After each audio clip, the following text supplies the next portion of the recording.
Thank you for my peace, oh God. Thank you for my healing this morning. Thank you for deliverance this morning. Thank you. Thank you. I can't thank you enough. Hallelujah. Hallelujah. Hallelujah. Hey, Jesus. Hey, glory. Glory. Glory. Hallelujah. Hallelujah. Oh, I love him. I love him. I love him. I love him this morning. I love him.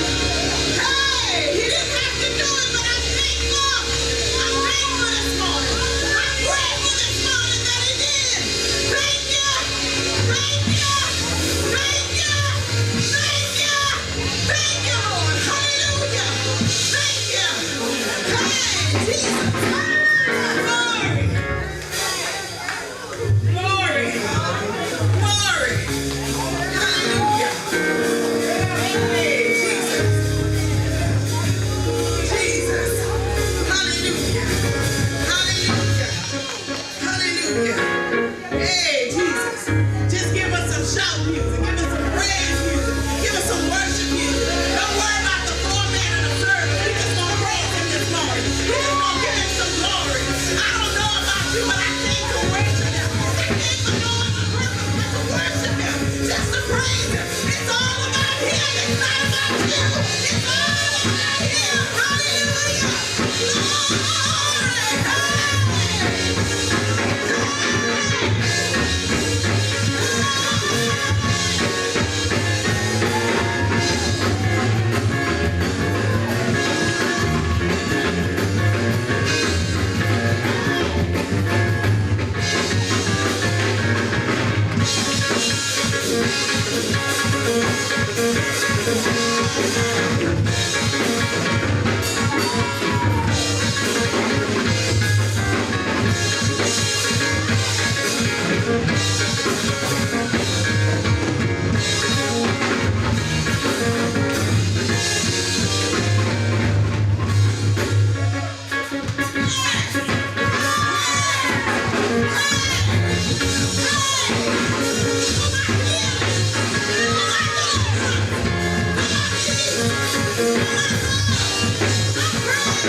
beginning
which has a curtain or a gate where the priests go to worship God, to get everything in order. And then the final stage is that once you're in the inner court, there's another part which is called the holies of holies. That's where you want to go.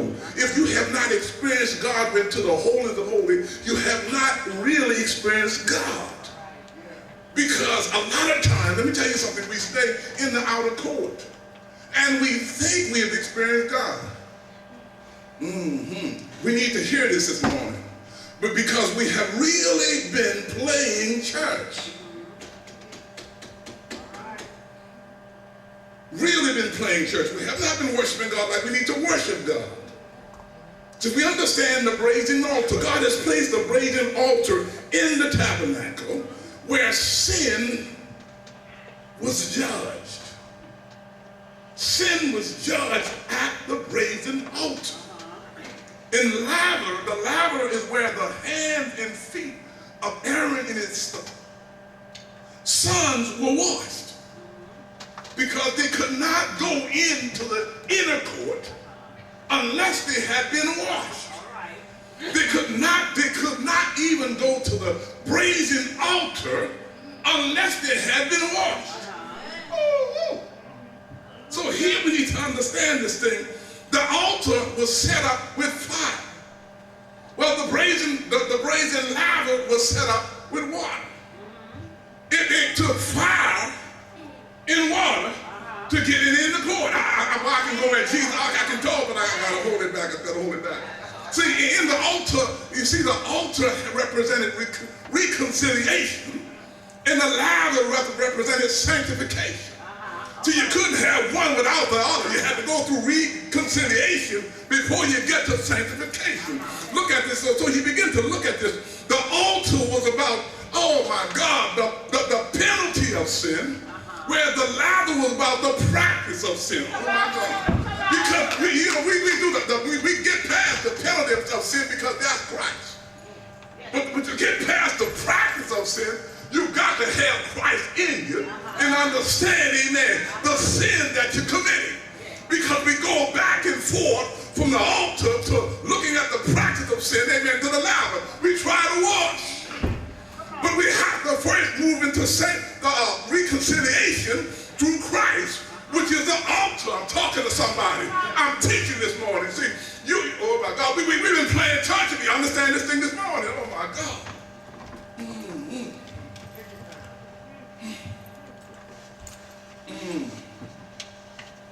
So what happens, God often rejects our offering. We don't just do the sacrificial offering just to be doing it, but we miss the part because we don't understand the sacrifice it takes. So we look past it. Amen. Come on, talk. Everything that God put in front of you to do is for teaching, and you miss it. You miss it because you go back to the altar of reconciliation, and you can't get past the practice of the sin. Woo! It's deep. And don't tell me, oh my God, you can go something. We've been playing with God with our offerings. And what God does, he rejects our offering. And we can come up here and give God our offering, give God our time, and we think we're doing something. And then God rejects it. And we think we're doing all right. We think we're worshiping him. Everything that God has shown me to do has been a tool. But we go back to ego, about self. And we think we know it. And God has taught me to teach you. And we run past it, and you miss it. And you find yourself back on the brazen altar because you can't get past the practice of sin. And you ain't going in, no matter who you are. Don't make it how long you've been praying and worshiping. You can't go in. That's the word of God. I'm going to show it to you in the scripture. We've been playing church. offering God. We can go there. We can go there. We've been offering God what we want to offer God. And then God will accept it. Huh? We've been offering God imperfect offering and placing it on the altar. And that's as far as we get because we have God continue with the practice of sin. The purpose of those two things in the outer court is to get us to the point of going into the inner court. And I'll show you you can't go there if it ain't done right. Ooh. If it isn't done right. My God, we have to understand this thing. So what God does, he rejects what we offer him. Go to Leviticus chapter 10, verses 1 and 2. Hear me good. We're about to go deep into this thing. Leviticus chapter 10, verses 1 and 2. For the sake of time, you go there. Then Nadab and Abihu, the sons of Aaron, each took his censer and put fire in it, put incense on it, and offered profane fire before the Lord, which he had not commanded them. If we look at verse 2, so fire went out from the Lord and what? Devoured them, killed them, and they died before the Lord. Now let me explain something to you. We'll go down a little bit further. About approximately a week before, God had anointed them and appointed them to do this, to actually perform the offering. But these two young men, Aaron's sons, decided to do something totally different. Now you need to understand, God sent down fire and it lit the altar, and it was supposed to take that same fire and perform and do the other offering, but they decided to bring their own stuff and light their stuff. Now if God had sent fire down from heaven, and he was supposed to take that same fire and start it on the other altar, but they decided to use their own method of offering, their own method or their technique. And God rejected it. And God killed them. My God, they died. And this is so serious that if you could continue to read the story, that God allowed Aaron and his other sons to continue in the tabernacle and got his kinfolk, their kinfolk, to come in and take up the body and bring it out. They didn't have time to stop the offering of worshiping God because it's more important than bringing out those two dead sons of his. I'm trying to express something and show you how important it is to understand just when we're at the altar, the brazen altar, and what it means. The fire went out and devoured them because of their offering. Can I get deep with you? People spend more on Christmas, Christ's birth, than they do on offering Christ, or giving Christ an offering within 1 year. I know that's a fact because I used to do it. All right. And so I spend more on Christmas gifts and missed it. And then my offering and my time and my tithes and my talent were less because I didn't use it to actually offer it to God. So that's strange fire. Let me make it even a little bit clearer. About a month or so ago, we had a young man. I wondered how I was going to handle this. And God began to speak to me, who came in and he began to prophesy. You have to be careful because you don't know where's that prophet position. It just wasn't him. You know, I'll sit back and God will tell me things to tell people. And what I've learned that I don't have to stand up here and embarrass people. The same God that I serve and the same anointing that I have will be the same God that gives me that same anointing if I put down the mic and I go to that person and tell him what God told me to tell him. I don't have to get up here and perform. And people get caught up in self. I see it too many times. They get caught up in self. So then they struggle because it's strange fire and God rejects it. So what we do have to understand. What am I giving God? How much time am I giving God? Because if I'm not giving him the proper time, it is strange fire and he rejects it. How much time do I give God? Do I put him first? Because God rejects our strange fire, and we don't recognize it because it is strange fire, and God must reject it. You reject it because you can't get to the part of cleansing. You can't get to the ladder until you understand the brazen altar of giving up everything. See, people with anointing, and they begin to lay hands and so forth. And I see the anointing and then the anointing leaves. And they try to go past the anointing. And the anointing is already gone. Christ already come in and done what he has to do. And he's already healed the sick, but we're trying to push it. So what happens is it's strange fire because we're going beyond where the anointing is. So we struggle with understanding the brazen altar. We struggle with understanding the altar, what it means. We struggle with it because we go back to the brothers and do the same thing, but we don't see it in ourselves.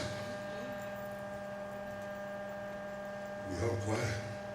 You put a smile on. I'm trying to get y'all to see something, get a point. It is strange fire. Whatever we offer God has to be a certain way. They decided to do it their way, and it doesn't work. They died. And Aaron and his sons continued to worship God. He continued to worship God. My God. The terminology, the spirit of the prophet is subject to the prophet. Just because I'm labeled a prophet, there's a certain responsibility the prophet must have. And then I have to come in and respect the house of another prophet. I can't come in nobody else in nobody else's church that God has given to that person and then tell you what you need to do. If God has given it to me, I can go to you quietly and tell you, but it was not but show. So it's strange fire. And God rejected. God told me to reject it. Can he come back? No, because it was strange fire. And what it does is confuses people. And people think they have it and they miss it. And they go on to offering God strange fire, profane offering. God is saying something here. And I'm trying to get to the point, but God is saying something here. The modern sons and daughters of God, strange fire. And we're the modern sons and daughters. And we don't know the difference because we've been confused. Because of what people have taught us. How to worship. How to offer God offerings. How to get to the brazen altar. And we don't understand how to get past the brazen altar to the brazen ladder. So we get stuck and we think we're worshiping God. My God. Offerings must represent holiness. That's what he's saying. Offering must represent holiness. Leviticus chapter 10, this is a continuation, verse 8 through 11. I'm trying to get ahead of myself. Leviticus chapter 10, verse 8 through 11. Then the Lord says, the Lord spoke to who? Aaron. So now he had been speaking all this time to Moses, but here the Lord speaks to Aaron, saying, do not drink wine or intoxicating drink. You nor your sons, when you go into the tabernacle meeting, lest you what? Die. And watch it continue. It shall be a statute forever throughout your generation, that you may distinguish between what? Holy and between unclean and clean. And you may teach the children of Israel all the statutes which the Lord has spoken to them by the hand of Moses. So here we see the brothers, it was their ego. And last week we talked about ego, we explained ego.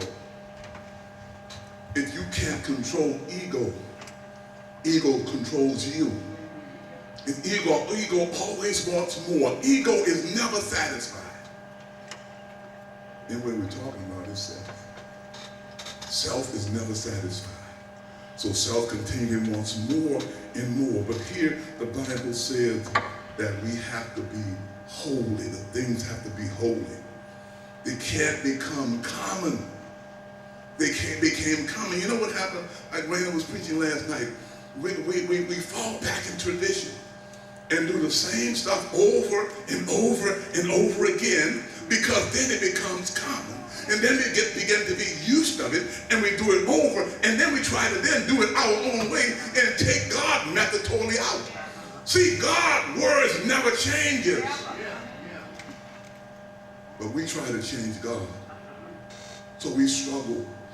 So we struggle with the situation in our lives. We struggle with disappointment. We struggle with hurts and so forth. So he said that you may distinguish between holy and holy, between unclean and clean. And you may teach the children of Israel all the statutes which the Lord has spoken to them by the hand of Moses. Common. Your offering becomes common. It becomes common.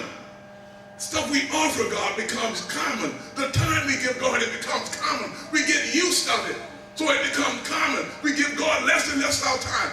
Some people used to pray every day, and then every other day, and then every other day, and it goes on and on. It becomes common. Y'all all right? Yes. It becomes common. He said it has to be holy and clean. We can't allow it to be common. We can't do it our way, because God will reject your offering. And if God rejects your offering, there's a point of where you're going to die. If he continue to reject your offering, because you never get to the brazen ladder, because you don't understand the brazen altar. So you never get into the holies or the holies of holies, where God wants you to be, where you can have your relationship with God, where you can come out every time you get up, you can go into the holies of holies, because you've been past the brazen altar and the brazen ladder. We get stuck there. We don't understand it. We don't understand it. Wow. Let me tell you something. The nation's existence, and I wrote it down so I use that out, depends upon the distinction between holy and unholy, between clean and unclean. Their existence depended on that. What does that mean? Their existence depended on it. That means that if the sins of Israel had to be forgiven, and the only way they could be forgiven, if the priest went in and did the sacrifices properly. If they did not do the sacrifices properly, the sins were not forgiven. It applies to us. All right. Do you understand what I'm saying? Don't look at me like that. Do you understand where I'm going with sin? This thing, they're not forgiven. You're still unclean.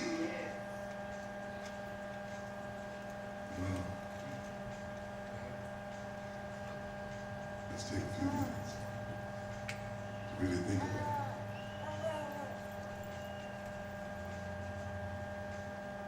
what was the last thing that I thought was being, it was profane, it was strange fire. And I walked away believing that it was a good offering. But yet it's profane. So then now God rejects my offering. Where am I? I have to go back to the brazen altar. I can't get to the brazen laver because you first must deal with the penalty of sin.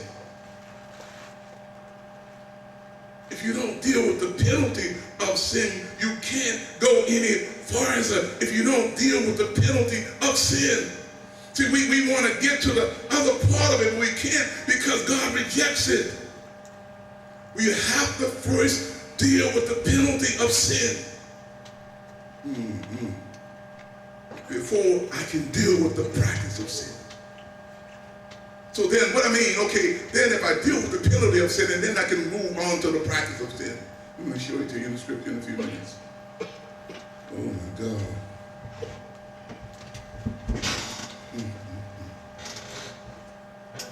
The brazen laver is found again in Exodus chapter 30, verse 18 to 21. You can go there a little bit later. But it's specifically in verse 19, for Aaron and his sons shall wash their hands and feet in the water from it. So when they go to the brazen laver, they have to wash their hands and feet. Before they can go to the brazen altar, or before they can go to the inner court. Had to be clean, had to be cleansed.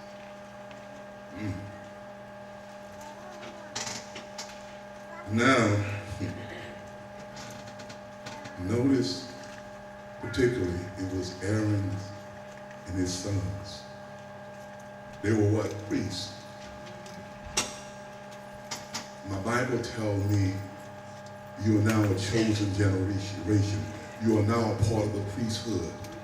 That means that then you can do the same thing. My Bible also tells me that I was grafted into the family. See, they were in the same family. They were in the right family. Nobody else but that particular family, that particular lineage could go in and actually do the sacrifices or go to the brazen laver. Nobody else could do it. Nobody could go to the inner court because they had to be in that particular family.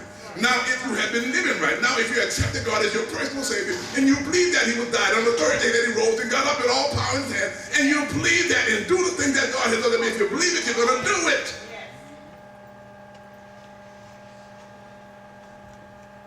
And so then you have direct access to Him. You can go in on your own. You can go in. You can go in. You can go in. You can go in. Ready. You first must deal with the penalty of sin. And then you must deal with the practice of sin. So that means we're talking about the brazen altar and the brazen laver. Because you can't go in to the inner court until you deal with that stuff. Wow. Am I teaching this morning? No, we ready? Go to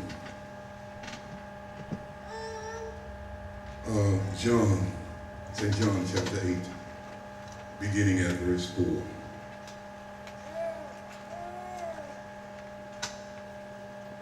St. John chapter 8, beginning at verse 4. Remember the woman caught in adultery? If you see this, then I'm through. St. John chapter 8, verse 4. They said to him, Teacher, this woman was caught in adultery, in the very act. Now Moses in the law commanded us that such should be what? Stoned. What do you say? This they said, testing him that they might have something of which to accuse him. But Jesus stooped down and wrote on the ground with his finger, as though he did not hear. So when they continued asking him, he raised himself up and said to them, He who is without sin among you, let him cast the first stone at her. And again he stood down and wrote on the ground, and those who heard it, being convicted by their conscience, went out one way, beginning the oldest even to the last. Wow. what's happening here. Notice in the text, he said that the law of Moses said that this woman must be stoned. First of all, Jesus had to deal with the penalty of sin, because the penalty at that time, that if you were caught in adultery as a woman, not as a man, but as a woman, you were stoned. So then now what Jesus does, he has to deal with the penalty of sin, because they had no control. Now Jesus had come in, so now he was controlled over the penalty of sin. So then he deals with the penalty. So now where is he? He's at the brazen altar. Because he's the one that's going to be condemned. He's the one that's going to be crucified. So it gives Jesus the right to be at the brazen altar for this woman. So he tells the woman, this is deep, y'all. He tells the woman, as he continued with this thing, as he had stooped down, and Jesus was left alone, and the woman standing in the midst. When Jesus had raised himself up and saw no one but the woman, he said to her,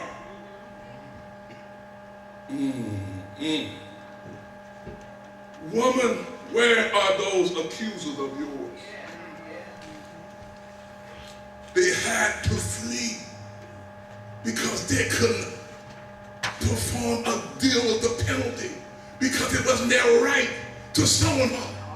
The only one had that right because Jesus was coming to be crucified. The only one that you understand is the only one that had this right to breathe the brazen altar was Christ. He's the one that was going to sacrifice his life for you and I. Are you getting it this morning? So then now we have the brazen altar, but we can't stop at the brazen altar. Watch, look, and listen and hear the word of God here. It's deep, y'all. It's deep. In verse 11, she said, no one, Lord. And Jesus said to her, neither do I condemn you. Go and sin no more.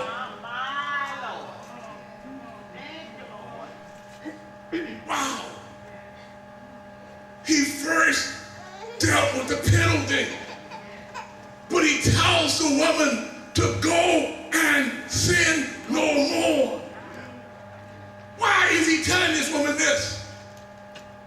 He had already dealt with the practice of the problem of the, oh my God, he's already dealt with the penalty. But he had not dealt with the practice. So the practice, he had the right to tell her, go and sin no more. He was the one who had forgiven, because she had practiced adultery, and he didn't want her to practice adultery again. Why is he saying this? Go and sin no more. He knew the woman was going to go and sin again. But he tells her to go and sin no more. There's a deeper point to this. The woman had been practicing adultery.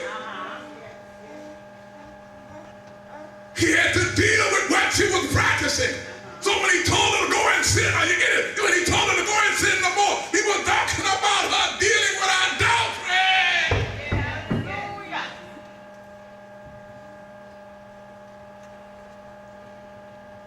He expects you to sin. He knows you're going to sin because we have never moved in perfection yet. But we understand this thing. He wants her to repent from that particular sin, which was adultery. He was going to deal with the rest of the stuff later, but at this particular point, we got to teach it that when he had to deal with this particular point, because she had been in adultery, and this was not her first time. How many sins have we committed? And we didn't repent from it. We're not cleansed from it. Because then Jesus represents the brazen laver. Because the woman had to be cleansed from the sin. She had to deal with the practice of sin. Well, unless we deal with the practice of sin, we don't go in. We don't go in. And we know what sin we're dealing with. If it's unforgiveness, we know what sin we're dealing with. we're harboring something against somebody. We know what sin we're dealing with. When we deal with the sin, that's when the cleansing comes. In my teaching this morning, I'm basically through. If you get this, you need to put it on a tape or something and give it and hear it again. Because we go back to doing the same thing. We always go back to the brazen altar because we haven't been forgiven totally, because we're not cleansed, because we go back to doing the same thing. And we come in and say, hallelujah.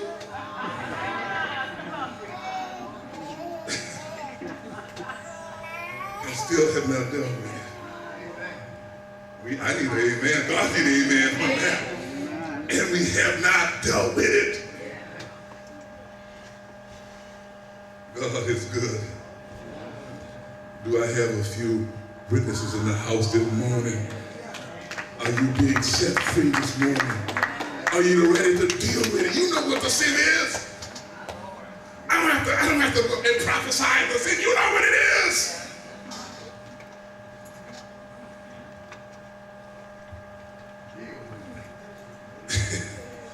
I'll tell you this, and I'm through. I get really ready to just jump and holler, but I have to stop and slow down because if I get it, if I go there, I'm not going. God is saying to us this morning, in this church, whatever church you're in, and me being the pastor of this house, we have to get rid of strange fire. We have to get rid of profane worship. Then I'll use my authority as a prophet to come to me. Can I do that? Because God has given me that responsibility. I'm not going to embarrass you. So what God is saying, we've got to get it together. And whatever we hold him back, and God is ready to bless us. God is ready to open up doors for you. God is ready to put something new in your life, to create an explosion in you this year of 2012. But we've been holding stuff back because we can't get past the brazen ladder because we're holding on to stuff. Let it go, let it go, let it go this morning. Let it go and forgive. Even if you have to forgive yourself. Watch God move in 2012.